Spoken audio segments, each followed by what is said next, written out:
బినామీలకే ఆ PPP medical college ప్రాపర్టీలు అందిద్దామని జరుగుతుందని వార్తా కథనాలు వస్తున్నాయి. ఇప్పుడు ఇచ్చే పీపీపీ కూడా బినామీలకే అనేది. రెండవది, దాంట్లో వచ్చే సీట్ల గురించి 57.5 లక్షలు ఎంబీబీఎస్ సీటు ఎన్ఆర్ఐ కోటాలో 57.5 లక్షలు, ప్రస్తుతం 20 లక్షలకే ఇస్తున్నారు ప్రభుత్వ కాలేజీల్లో. అది కాకుండా ప్రైవేటు కాలేజీలతో పోలిస్తే ప్రైవేటు కాలేజీల్లో 37.5 లక్షలుగా ఉంది. ప్రైవేటు కాలేజీల్లో ఎన్ఆర్ఐ సీటు కంటే ఇప్పుడు పీపీపీ ద్వారా వాళ్ళు కేటాయించిన సీటు ధర 20 లక్షలు అధికం. చూడొచ్చు దీన్ని. 2 కళ్ళతో చూడండి. 3 ఏళ్ళు ఓపిక పడితే తర్వాత జగన్మోహన్ రెడ్డి ఏడు చేస్తాడు. మహేంద్ర గాంధీ అమ్మ ఏడు చేసింది జ్ఞాపకం. ఇలాగే చీట్ల ప్యాక్ పెట్టినట్టు పెట్టారు ప్రతివాడు, మారోడి వాడు, గుజరాత్ వాళ్ళు, ప్రతిది బ్యాంకు, ఇది బ్యాంకు, ఇది బ్యాంక్ అని మొత్తం గడపారెడ్డి దోచేస్తుంటే మొత్తం పెరుగణంలో పచ్చడి నంచినట్టు జాతీయకరణ అని ఇలా చూపించింది. సో అలాగే హస్తం, అభయహస్తం కింద దేశ ప్రజల్ని పరిరక్షించడానికి ప్రజాస్వామ్యంలో ప్రజానాయకులు ఆవిష్కృతులు అవుతారు. టెన్షన్ ఏం పడక్కర్లేదు. కానీ వాళ్ళు ఎక్స్పెక్ట్ చేయలేదు కదా మీరు ఇప్పుడు కోడ్ చేసిన ఏదైతే జాతీయకరణ ఉందో, ఆ రోజు ఏదైతే బ్యాంకులు కోకొలలుగా వచ్చినాయో వాళ్ళు ఇట్లా జాతీయకరణ అవుతుందని ఎక్స్పెక్ట్ చేయలేదు కదా. అవ్వకుండానే బడేలు మంది కదా, 1947 అనుకుంటారు, 67 జాతీయకరణ. సో మడత కాజు ఎప్పుడు ఎలా ఉంటుందంటే కాజాల్లో 15లో ముంచి దాకా దాని విలువ తెలియదు. ఇవి ఈ బ్యాంకులు అయితే ఆమె పార్లమెంటు, జాతీయ రాజకీయాలు ప్రధానిగా ఉన్నారు, జాతీయకరణ చేశారు. ఇక్కడ మెడికల్ కాలేజీలు మీరు చెప్పినట్లు వైసీపీ గవర్నమెంట్ వస్తే జాతీయకరణ చేయటం అవుతుందా?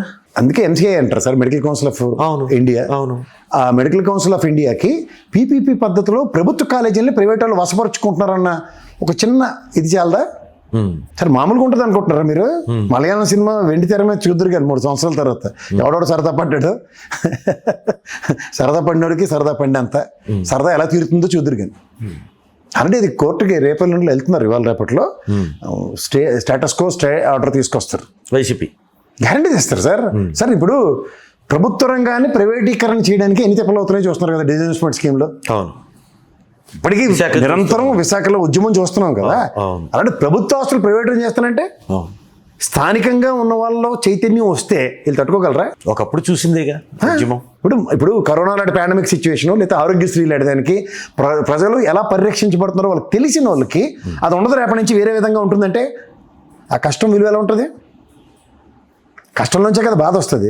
ఒకవేళ బాధ వచ్చినప్పుడు ఎలా ఉంటుంది? ప్రభుత్వం చెప్తున్నట్లు లాభసాటిగా ఉంటుంది, ప్రభుత్వానికి ప్రజలకి మేలు జరుగుతుంది అనుకున్నా కూడా. కాదండి, ప్రభుత్వ రంగ సంస్థలతో వ్యాపారం ఏంటి? ఇప్పుడు మీరు నేను ఒక ఆర్టీసీ బస్సు చెప్తాను, లేదంటే ప్రైవేట్ బస్సు చెప్తాను, మనకు ఉంది ఫెసిలిటీ. ప్రైవేట్ బస్సు ఇచ్చిన కంఫర్ట్ ఆర్టీసీ వాడు ఎవడన్నా మనకు తెలిసి కూడా, కానీ రేట్ కంపారిజన్ ఎలా ఉంటుంది? అది కూడా ప్రైవేట్కి ధీటుగా కొన్ని ప్రైవేట్ బస్సులకి ధీటుగా సెక్యూరిటీ ఉంటుంది. లైఫ్ సెక్యూరిటీ తర్వాత తీద్దాం సార్, ప్రమాదం చెప్పిరోదు ఎవరికైనా ఆర్టీసీ ఏమనండి లేకపోతే ఇదే.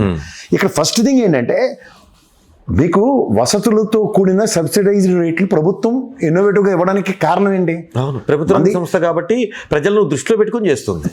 అదే కదా పీపీపీ అని మీరు చెప్తున్న అబ్రివేషన్కి ప్రజల చేత ప్రజల వల్ల ప్రజల కొరకు ఉన్న ప్రజాస్వామ్య డెఫినేషన్ అది కదా. ఏ ప్రజల్ని మనం ఎలా పరిరక్షించాలన్న నేపథ్యానికి ప్రభుత్వ రంగ సంస్థ. రేషన్ షాప్లో దొరికితే కందిపప్పు దొరుకుతుంది, బియ్యం దొరికితే అక్కడ ఇచ్చి సబ్సిడైజ్డ్ రేటు డిపార్ట్మెంటల్ స్టోర్కి వెళ్ళి కొనండి, కంపారిజనే ఉంది కదా. ఇది ఎవరు కొనుక్కుంటున్నారు? ఎవరికి కడుపు తిప్పలోనే ఆడ కొనుక్కుంటాడు. ఆడి కడుపు కొడదామంటే ఇబ్బందే కదా. అదే చేస్తున్నారు వీళ్ళు. డిపార్ట్మెంట్ స్టోర్లో కొనలేరు కదా. ఇప్పుడు 10 ఎకరాలు ఉంటే, ఇప్పుడు చంద్రబాబు గారి స్థాయికి 10 ఎకరాలు లేకపోతే 50 ఎకరాలు ఉంటే హాస్పిటల్కి అయిపోయినట్ట అని మాట్లాడుతున్నారు.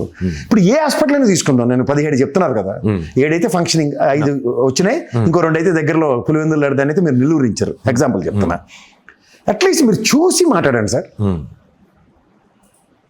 చూసి కూడా ఇంకా దాన్ని దబాయించేస్తుంటే ఎవరేట్ చేయగలుగుతారు? ఇప్పుడు నిజమే పీపీపీ ఇద్దాం, 194 కోట్లు పర్ ఇయర్ మెయింటెనెన్స్ కాస్ట్ అన్నారు.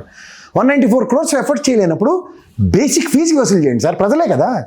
ప్రజలకు చెప్పండి మనకు క్రైసిస్ వేర్ ఇన్, సో దీనికి ఓపీ ఛార్జెస్ 20 రూపాయలు ఇస్తున్నాం లేకపోతే 50 రూపాయలు ఇస్తున్నాం, లేదంటే మీకు స్కానింగ్ ఎంఆర్ఐ స్కాన్ అవన్నీ చేస్తున్నప్పుడు నామినల్ ఫీజు కట్టండి.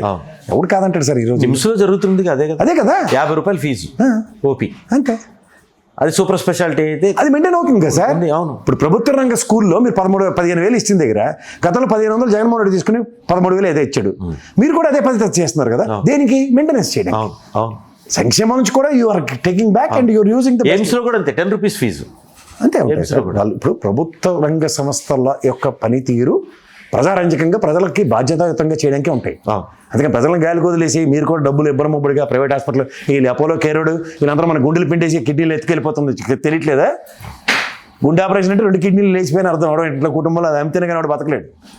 అటువంటి కనబడుతున్న కూడా ఇంకా మనం అది మీకు మీరే సాట్ ఎంతకన్నా ప్రజల నుంచి ఎట్లాంటి స్పందన ఉండొచ్చు అనుకుంటున్నారు మీరు? వస్తుందండి. నేపాల్ ఇప్పుడు సార్క్ నేషన్స్లో నేపాల్ చూడలేదా, పాకిస్తాన్ చూడలేదా, శ్రీలంక చూడలేదా, బంగ్లాదేశ్ చూడలేదా? ఏ వాళ్ళకేం ఒళ్ళు కోవెక్కేం చేయలే కదా. హితం కాని ప్రభుత్వ పనితీరు ఉన్నప్పుడే ఖచ్చితంగా ప్రజల్లో ప్రతిస్పందన వస్తుంది. హలో, తెలుగు రాజ్యం ఛానల్ చూస్తున్నారా? సామాజిక రాజకీయ జీవన చిత్రణే తెలుగు రాజ్యం.